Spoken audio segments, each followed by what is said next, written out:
This episode of Anxiety Slayer is sponsored by BetterHelp.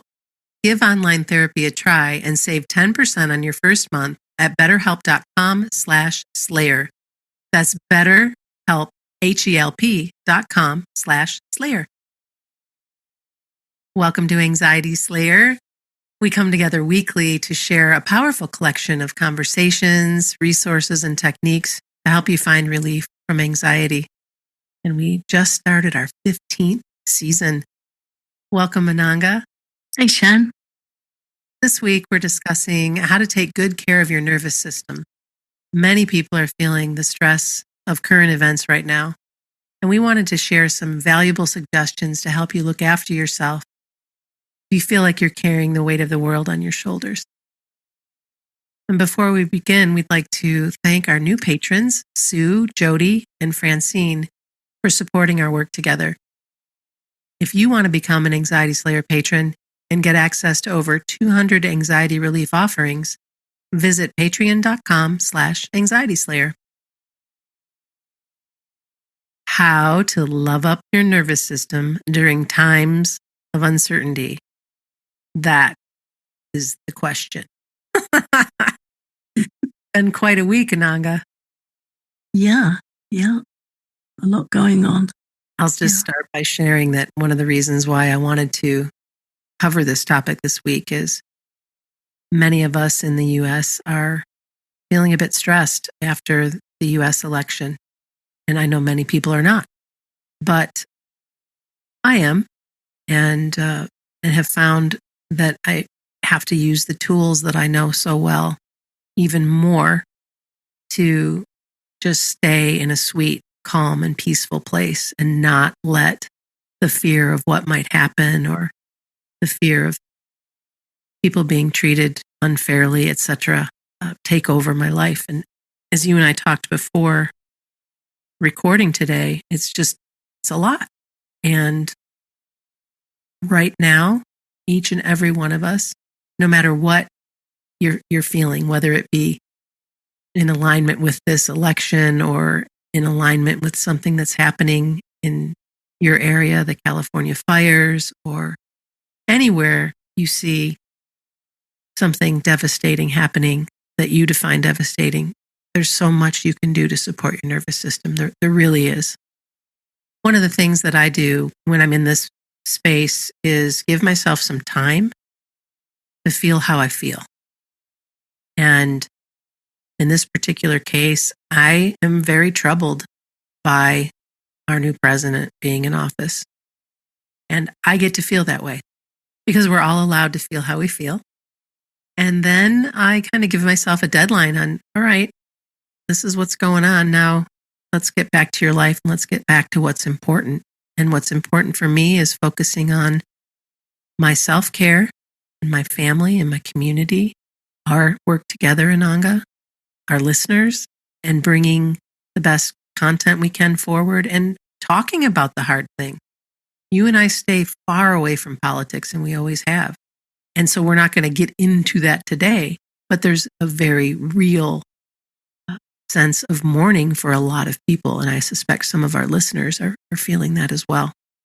The best thing you can do is feel how you feel. And then we're going to share a bunch of different ideas and tips and things that you can do to continue to love up your nervous system during times of uncertainty. I like how you shared that self-respect of allowing time, honoring your feelings, and allowing yourself to feel how you feel. And then also putting a time frame on it. And we were speaking earlier about this, and I was thinking how if somebody else does it for us, it can feel like bypassing or dismissive or uncomfortable. But we have the right to set that boundary for ourselves and say, okay, I'm going to sit with this for a period of time. And then I guess if you've put a time constraint, for want of a better word, out there, then you're looking towards that, aren't you? And you're looking towards what's next. What am I going to do next? And then you came around to self-care, family, community, serving the Anxiety Slayer community, trying to support our listeners. It sounds like a very healthy way to go about things. Thank you.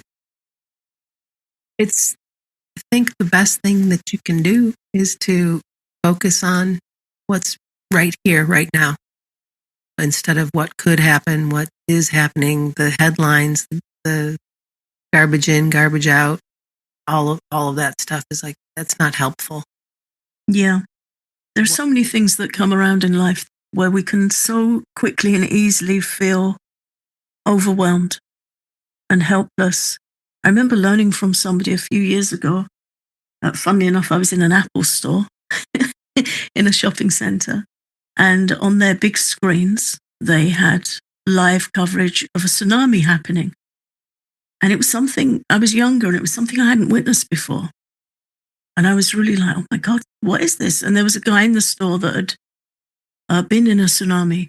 And he said, you know, they're so powerful that even if you're ankle deep in the water, it can take you out.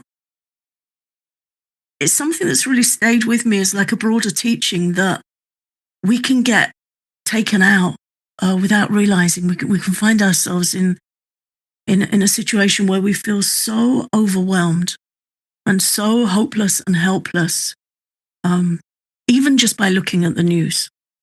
You know, we go on there because we want to check something. Sometimes we want to check something specific out, and then you see something and something else, and you can start to feel really anxious and helpless. Yeah. And I think of it as being like that, kind of wading into something that is far more disturbing than we could ever have fathomed, and all kinds of information comes our way. I find the news on the climate, disturbance to different habitats, stuff like that. I find that really heartbreaking and really challenging. You want to stay informed, aware of the things that you do care about, and at the same time, protect yourself from the vitriol and the very sad state of things in certain spaces, whether it be the tsunami, whether it be the fires, whether it be the habitat, climate change, politics, Yeah. you know, and it goes on, right? Circuits are overloading. What can we do? Where can we find the balance between staying informed and looking after ourselves? Yeah. I saw a quote this morning from an author. She's new to me, newly discovered author, but I will recommend her book here. She's called Margaret Renkl, Renkl, and she wrote a beautiful book called The Comfort of Crows. And it's illustrated by her brother, which I think is very sweet. And the illustrations are really, really nice, very interesting illustrations. They're kind of like collages of different images. And there's a quote from her I read just this morning saying, I'm not trying to hide from the truth, but to balance it, to remind myself that there are other truths too. Oh, I love that. Yeah. Because we can just get swamped. And she's very heartsore about climate change, and she's a real lover of nature, and she writes beautifully about it. And you can see she's very aware, but she's also got her area where she does what she can. So yeah, not hiding from the truth, but to balance it and remind ourselves that there are other truths too. And you and I were just talking today before we started recording about the kindness of people we meet, the warm hearts. I was sharing with you about a trip to the pharmacy when I had such a nice conversation with a lady who turns out to be a neighbor, and she was appreciating the tree opposite her house and saying how much I loved that big old tree. And she said, in all seasons, she said, it looks beautiful in all seasons. And I really warmed to her for that. So we were talking about, you know, the clamor of harshness. It's so loud and so obvious, and it really can break through into our peace, but we're surrounded by kind, good people. And that's helpful for me to remember that. And to really take notice when those moments happen so that you can remember there really is still so much great and crushing beauty all around us. Yeah, so much to be grateful for, so much to appreciate in others. And often little conversations and exchanges like that will go in my journal to remember and appreciate. They're the kinds of little treasures. You know, to me, that's like picking up a leaf on a walk and pressing it. It's just a little something to tuck away, a sweet moment. Mm. And I think when we're talking about taking care of our nerves, there's one word that always comes through for me and it's not my own wisdom by any stretch. It comes from Ayurveda, something I learned from Ayurveda. Warmth. Our nerves don't like cold, and they don't like rough either. They like warm and soft. But warmth is really a very helpful word to remember. So in terms of physical nerve care, keeping warm, keeping wrapped up, looking at our bedding, blankets, nourishing meals like soups, vegetable stews, dal, different warming spices, cumin, black pepper. And those spices not only help us digest our food, but they clear the channels of the body. Very nice things to turn to, warming teas. That's the physical stuff. But our mind needs warmth too, and our hearts need warmth too. And that comes from what we were just talking about, good, warm, kind company in person, good talks, hugs, and also reading. If I encounter the news, it's through reading, and it will take approximately 3 minutes for me to feel my stress levels go up. But it can go the other way too. If I keep away from the news and pick up a good book, and I spend time with an author like Margaret Wrinkle or so many others I like to read. I like to read spiritual texts too from the Vedas. Very quickly I can go the other way and start to feel some comfort, some inspiration, to feel really soothed. So I think just at such times when things are rough, to think of warmth and where we can find it. I have my favorite slippers that I wear this time of year in my big old house because it's very drafty. And where I live, it's been below zero the last several days, or maybe it might climb up to 1 or 2 degrees Fahrenheit. And so the warmth you're speaking of has been really front and center for me, because I know the warm spots. I even worked in my bed the other day. I just got myself as comfortable as I could and set up a little area where I could still get my work done, but I was nice and warm and cozy. Felt much better having made that choice than where I normally work in my office, which is fairly cool where I am right now. And warm bath. I made myself a big pot of dal this week that I could eat several days in a row for lunch. Thinking about that, getting away from the smoothie, the protein smoothies that I usually do. My body was very clear in letting me know. But anyway, that warmth in kindness, that warmth in physical warmth, the warmth in nutrition. Is there anything better than that? Than just loved up? And there's always something we can do, something we can pick from a variety of options. You mentioned warm slippers, and I was just thinking the other day I was hearing from a Qigong teacher who was sharing how important it is to have warm legs and feet at this time of year, and how if we don't, it affects our kidney energy, because the root of the kidney meridian is in the center of the sole of our feet. We often talk about EFT tapping and tapping on that collarbone point. For anxiety, that's one end of the kidney meridian. That's kidney 27. Kidney 1 is in the middle of the bottom of our feet. So if our feet are cold and our legs are cold, it increases the potential for us to catch colds in the spring, but it can also increase anxiety because that energy point gets cold. So in my home, I have a bathroom with tiled flooring, which is really cold. And I'm very careful when I go in there to make sure I've got, thick socks and slippers on. And really important to keep our feet warm. Also, you can massage your feet as well, especially before taking rest at night. Such a simple thing. Yeah, it really is. And when our nervous system is overreactive, we're just in that space of always spinning and just coming back to that place of, oh, wait. What do I need to do for my sweet body right now? And, what can I do for my mind? And that warmth is there, that getting grounded is there, allowing yourself to be quiet, just close your eyes and just, okay, I'm grounding right now. I'm taking it easy. I'm not all spun out and jangly. Yeah, it's a choice, isn't it? It's a choice we can make. not always easy. It's a practice, something we have to practice. Sometimes my mind objects to what other parts of me feel are really good ideas, and it argues, but I try and ignore it and do them anyway, and then it kind of gets on board. I was thinking about when we're receiving disturbing news, how there's the external situation of what might come before our eyes and come into our ears, but also there's the internal landscape and how, without realizing it, we can put ourselves under so much internal pressure by just going over and over things we don't like, resisting things, objecting to things, and then we can fire ourselves up. We can be arguing in our own head. We can become angry, frustrated, helpless, just because we get in this habit of these dialogues, mental objections and conversations to things that we don't like. And then we can get stuck in that. It can become a habit.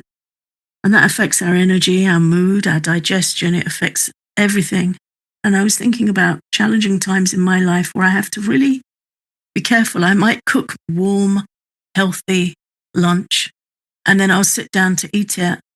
And I have to check I'm in a good place mentally.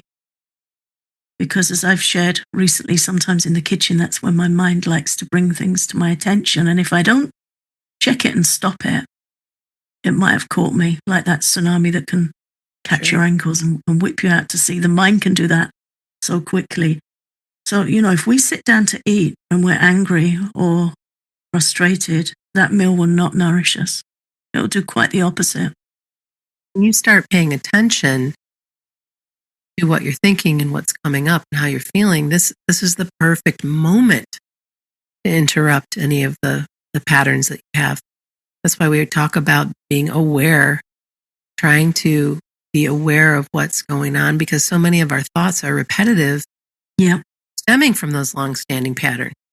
And then the brain is so very helpful by being biased to the negative things and bringing things up that, it's just that tiger in the tail type of thing. And so when you can come back to stopping it and noticing and doing what you can to move out of that space.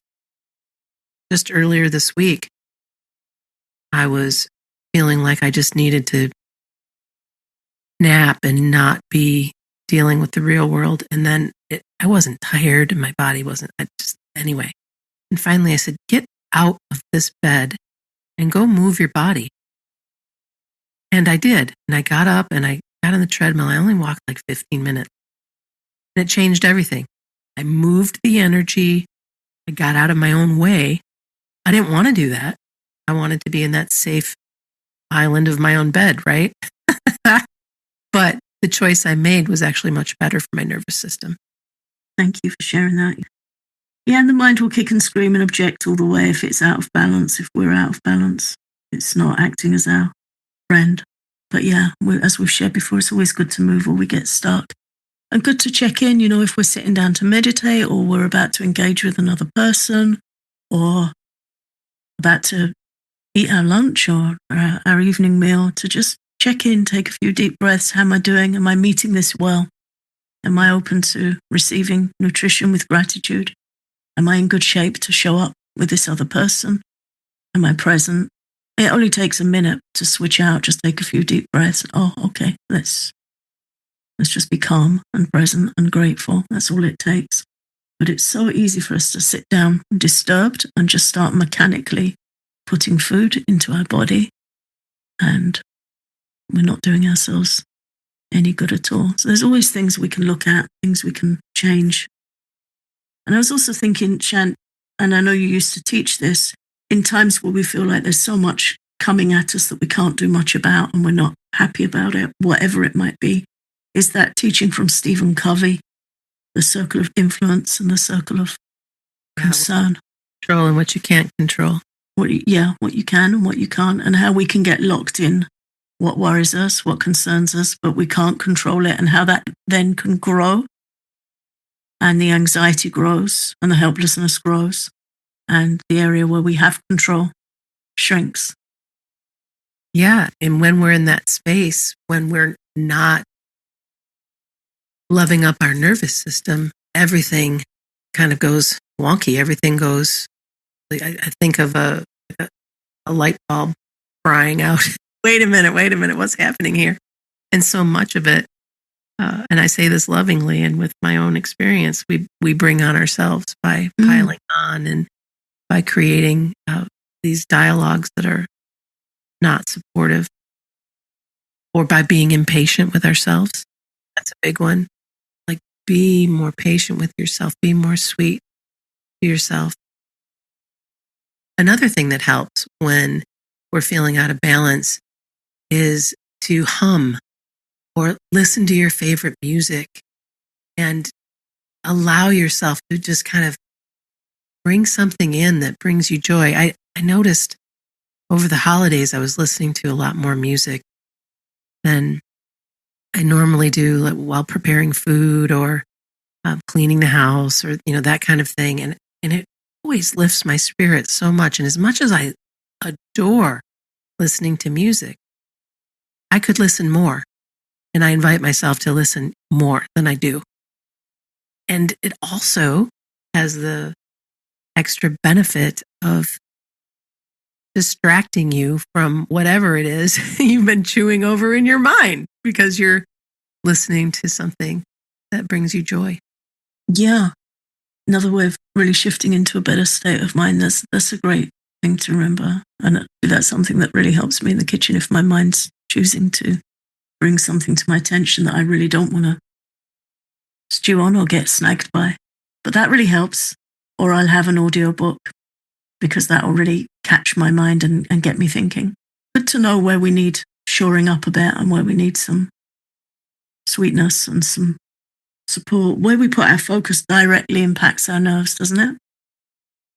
And there's the external, and there's the facts and the things that we have to come to terms with and we don't like, but then there's the internal stuff as well. And sometimes we can really keep that going and tire our nervous system. I'm really glad that we had the chance to talk about this and the importance of warmth. I love that.